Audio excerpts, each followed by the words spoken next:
Estamos con el doctor Juan Manuel Aristizábal Agudelo, compañero de toda mi vida desde que empezamos en la Universidad Pontificia Bolivariana. Después él hizo su posgrado en la Universidad del CES, en la cual se graduó como urólogo, y ha hecho muchos estudios en urodinamia. Tiene una empresa muy hermosa de urología, de uroginecología. Es para mí un placer pues presentar casi, y me da mucha emoción. Dirán que me estoy envejeciendo, y es cierto. Acá hay un hermano, el doctor Juan Manuel Aristizábal, que nos va a hablar a parámetros urodinámicos en incontinencia urinaria para diagnóstico y tratamiento. Juan Manuel, muchas gracias. Si tienes 20 minutos, qué pena tiempo, pero muchas gracias.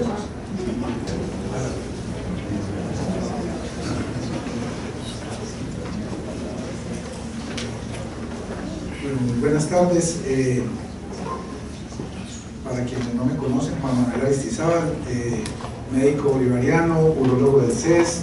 Hice una pasantía, medio especialización en España en urodinamia y neurología funcional. Después hice neurourología y actualmente trabajo en urología. Para mí es un verdadero placer volver a estar en este recinto. Asagio, desde que era residente de urología, he tenido el honor de participar aquí en algunas charlas, y también me emociona mucho pues volver a estar con los amigos. Este tema es un tema pues bastante interesante y bastante amplio, aunque parezca que se pueda reducir en 20 minutos, daría para hablar horas enteras, pero evidentemente nos tenemos que circunscribir al tiempo, y vamos a hacer en este tema de la utilidad de la urodinamia en la incontinencia urinaria de esfuerzo, en el estudio de la incontinencia urinaria de esfuerzo y sus posibles orientaciones para el manejo. Vamos a tocar estos tres puntos: realmente se necesita, cómo interpretarla, y si en verdad la urodinamia tiene alguna utilidad para orientarnos en el tratamiento. Bueno, si nos vamos a basar en la medicina basada en la evidencia, la incontinencia urinaria de esfuerzo no necesita un estudio urodinámico para tomar decisiones terapéuticas, y eso es así de claro. Es decir, si usted, sobre todo si se cumplen los requisitos que vemos acá. Si es una paciente monosintomática, es decir, una paciente que dice yo toso, me río, hago escalas, levanto alguna cosa, se me escapa. Usted la examina y ve una hipermotilidad uretral, ve un escape de orina. Eso es una incontinencia urinaria de esfuerzo pura, y no hay necesidad a esa paciente, si vamos a ser, como les digo, seguidores de la medicina basada en la evidencia, necesidad de hacer un estudio urodinámico. Entonces, además, pues aquí decimos si es monosintomática, si tiene hipermotilidad uretral, y si nosotros con una prueba de Bonney 1, es decir, con un solo dedo parauretral en la uretra media, en el examen físico ponemos a toser la paciente, y la paciente para de salirse de la orina es una paciente que podríamos llevar simplemente al quirófano y no necesitaríamos una urodinamia.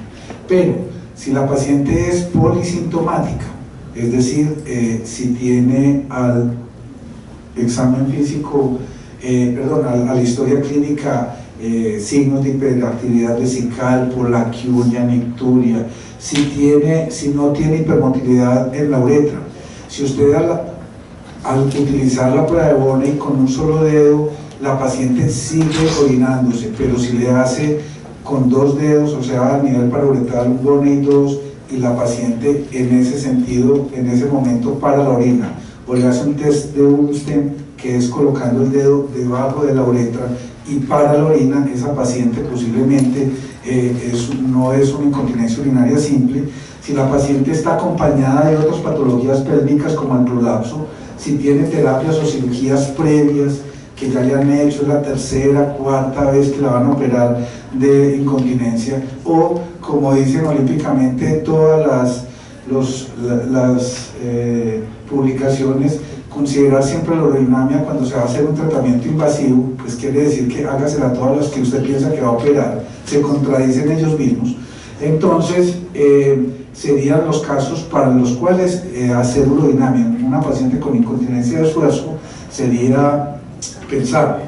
La pregunta, como dicen las últimas publicaciones, es, pero también hay que hacer la pregunta al revés: ¿por qué o para qué omitirla?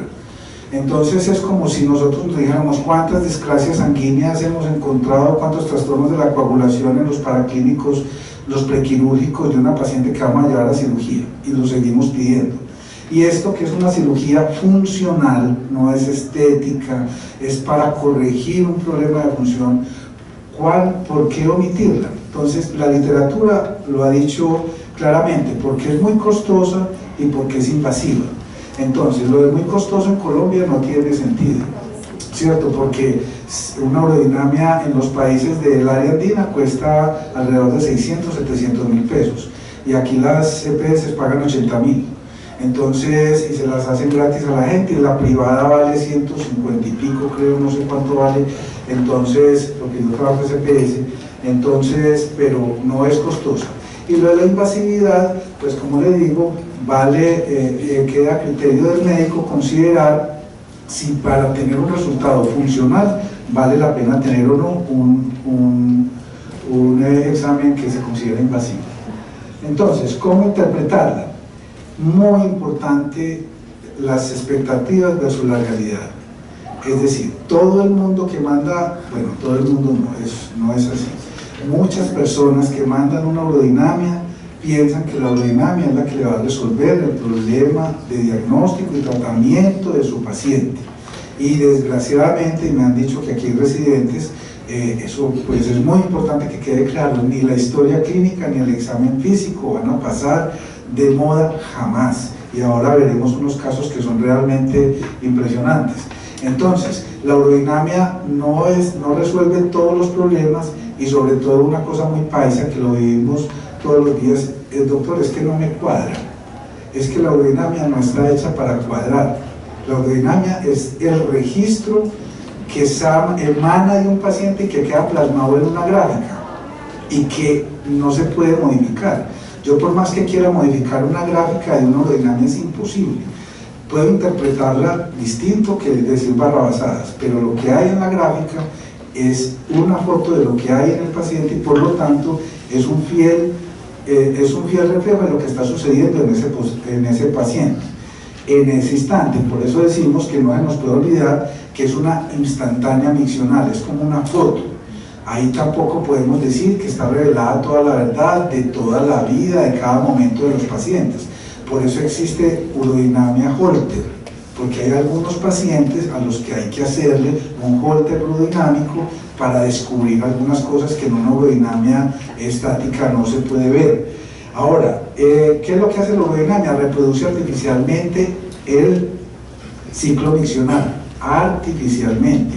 No nos podemos poner a esperar a 10 o 20 mililitros por minuto que mandan orina a los ureteres a la vejiga, porque si no, cada urodinamia duraría 4 horas.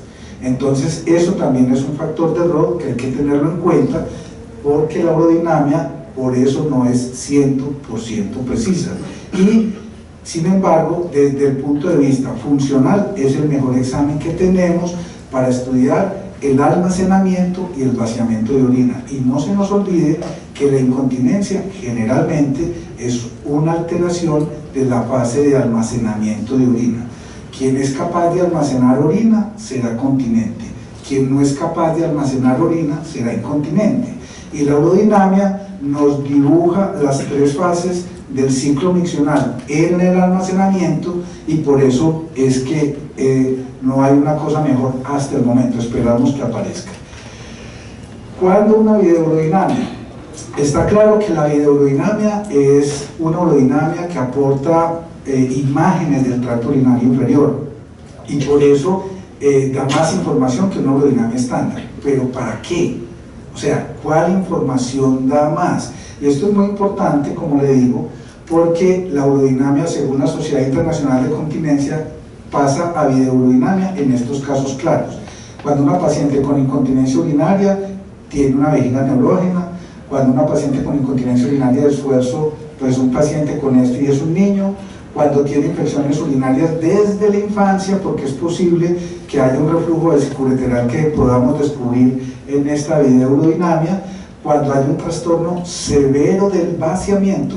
La incontinencia urinaria de esfuerzo, ya lo dije, es un trastorno del almacenamiento, pero si se acompaña de un trastorno severo del vaciamiento, O si la paciente, como por ejemplo un prolapso muy importante o algo así, podría ser una candidata para una videourodinamia. Y siempre y cuando la urodinamia estándar no sea aclaratoria. Me explico. Nos están llegando muchos casos de pacientes con una urodinamia estándar que responde todas las preguntas y le mandan una videourodinamia. No aporta generalmente mayor información.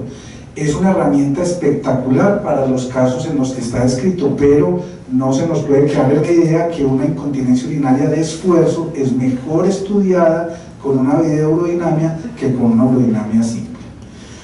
Ahora, ¿cómo está el piso pélvico? ¿Cierto? Todo esto es antes de la interpretación. Es absolutamente importante, y los que somos integralistas se llaman adultos prolíficos.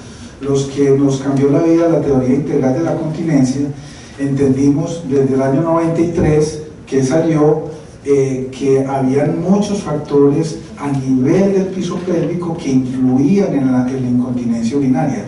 Fue el nacimiento de los SLIM, de los que nos van a hablar ahora, y de muchas cosas que vinieron después. Pero parece ser que se nos está olvidando ver integralmente el piso pélvico en el momento de evaluar a una paciente con incontinencia urinaria de esfuerzo.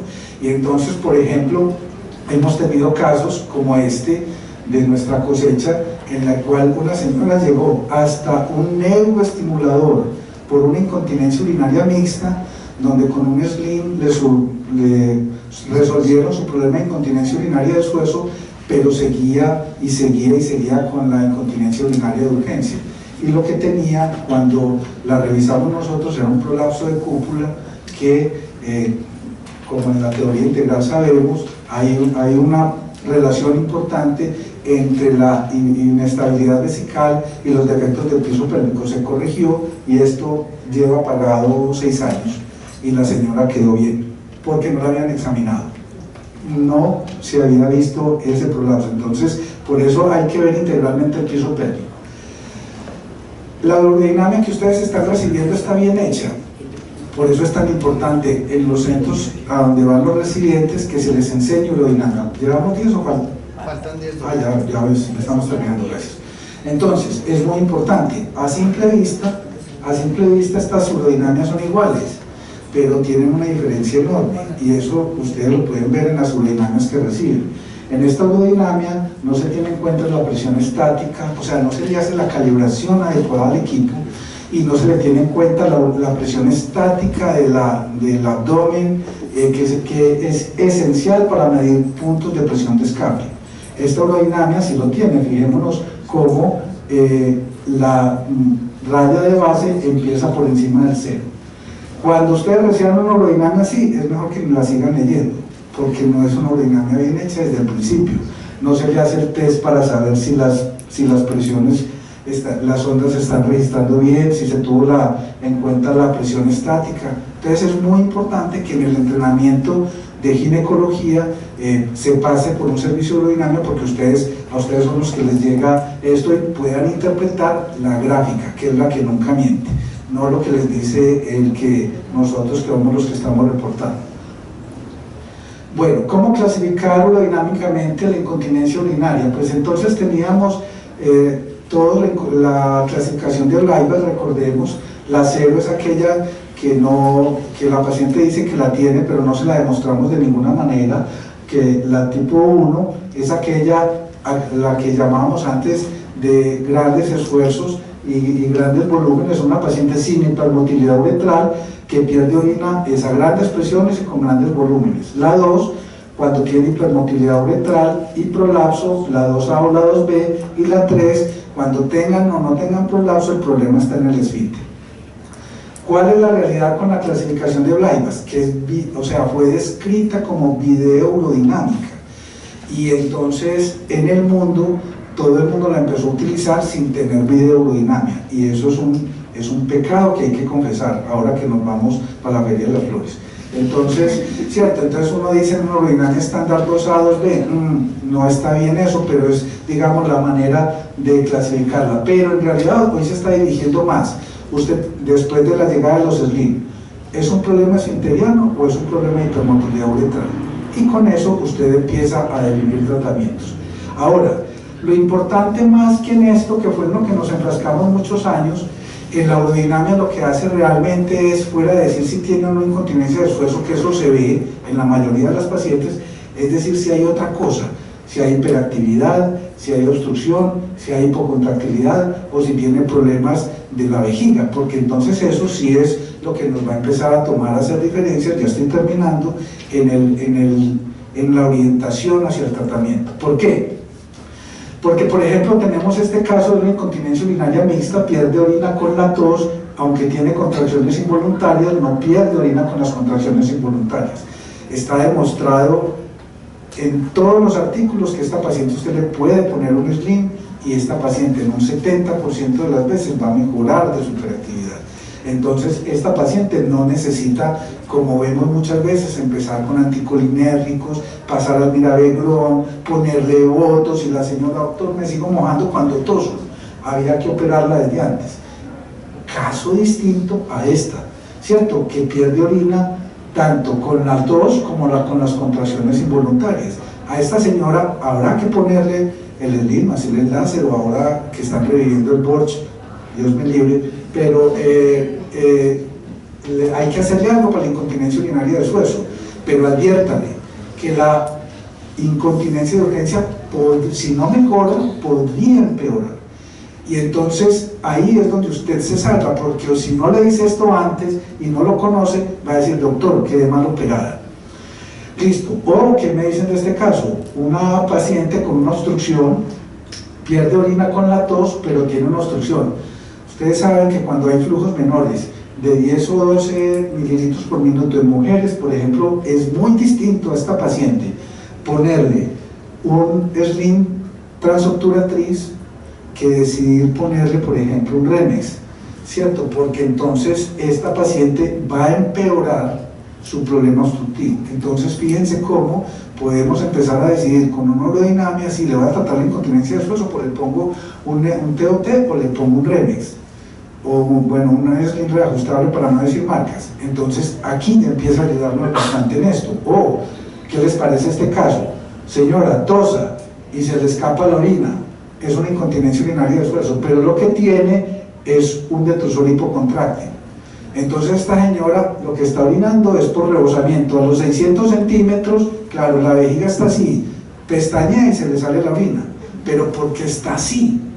Entonces, si a esta señora usted le pone un sling, no se la va a quitar nunca del consultorio, porque lo que tenía era una hipocontractilidad y lo que necesitaba era un cateterismo intermitente limpio. Entonces de ahí es, bueno, y esta que es la de la compliance o como se pronuncia, una paciente, cierto, que se queja de incontinencia de esfuerzo, pero su problema es que está en una baja capacidad con una adaptabilidad vesical muy mala. Entonces usted le pone un tratamiento de antiincontinencia urinaria de esfuerzo y no corrige el problema vesical, también es una paciente que va a empeorar. Entonces, ¿sirve para el tratamiento? Ustedes lo pensarán, yo les hago estas preguntas. Todas las pacientes entonces con incontinencia urinaria de esfuerzo requieren tratamiento quirúrgico, o de algo nos sirve saber si es una incontinencia tipo 0, tipo 1, que más bien se la mandamos a las fisioterapeutas a que les hagan su trabajo y empiecen a hacerlo, ¿cierto? Ustedes harían un Borch o un TOT a una paciente con un Lundstedt positivo, es decir, aquella que solamente se le quita la incontinencia poniendo el dedo debajo de la uretra. Es decir, si hacen las dos primeras, van a fracasar. Esa paciente necesita entonces un sling vertical o un sling reajustable, porque si no, no se les va a mejorar. ¿Le pondrías Vulcamid o también, perdón la marca, o ácido hialurónico a una paciente con incontinencia tipo 3? Ustedes lo harían. Si hacen eso, esa señora va a llegar y les va a decir, doctor, boté la plata, boté la plata. ¿Le pondrías un sling reajustable a todas las pacientes con incontinencia tipo 3, que es la moda ahora? Si tiene una uroflujometría mala, esa paciente va a empeorar. No necesita un sling reajustable. ¿Le pondrían un sling vertical a una paciente que tenga obstrucción? Jamás. Entonces fíjense cómo, más que clasificación y todo, las otras cosas que nos puede mostrar este estudio nos sirven para orientar un resultado, porque no puede, o O sea, tratamientos para incontinencia urinaria de esfuerzo tenemos varios, ¿cierto? Pero no todos es para lo mismo, y sobre todo con las expectativas de la paciente. Acuérdense que venimos de aquella época del Borch, donde la gente decía, le van a subir la vejiga a mi mamá, eso que no sirve para nada, ¿cierto? Eso se logró controlar mucho con la llegada de la teoría integral y la Urodeslim, pero esto es muy importante. Con una urodinamia usted le puede regular las expectativas a las pacientes, y yo creo que mejoraré mucho los resultados del tratamiento. Muchas gracias.